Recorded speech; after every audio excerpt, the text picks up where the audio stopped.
নব্য জেএমবির ঢাকার সামরিক কমান্ডার আকাশ গাজীপুরের পাতারটেকে জঙ্গি আস্তানায় আছে এমন গোয়েন্দা তথ্যের ভিত্তিতে শনিবার অভিযান চালায় পুলিশের কাউন্টার টেরোরিজম ইউনিট। কয়েক ঘন্টার অভিযানে নিহত হয় ৭ জঙ্গি। নিহতদের মধ্যে আকাশ থাকতে পারে বলে জানালেও তাৎক্ষণিকভাবে কারো পরিচয় নিশ্চিত করেনি পুলিশ। মঙ্গলবার পুলিশ জানায় নিহত ৭ জনের মধ্যে আকাশ সহ ৩ জনের স্বজনরা তাদের সঙ্গে যোগাযোগ করেছে। নিহতদের মধ্যে ফরিদুল ইসলাম আকাশ ছাড়া অন্যরা হলেন পুরনো ঢাকার মোগলটুলির ইব্রাহিম ও সুনামগঞ্জের ছাতকের সাইফুল ইসলাম বাবুল।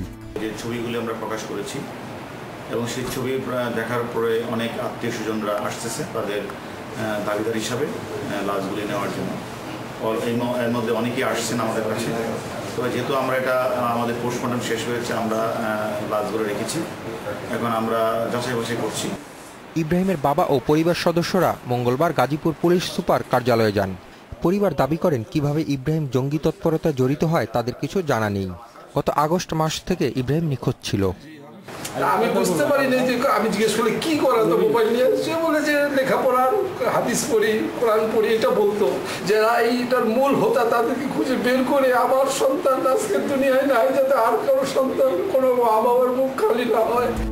পুলিশ জানায় বাকি ৪ জনের ব্যাপারেও কিছু তথ্য পাওয়া গেছে, তা যাচাই বাছাই করা হচ্ছে। ময়নাতদন্ত শেষে নিহত ৭ জঙ্গির মরদেহ রাখা হয়েছে কুর্মিটোলা জেনারেল হাসপাতালে। Asif Mahmud, independent news, Dhaka.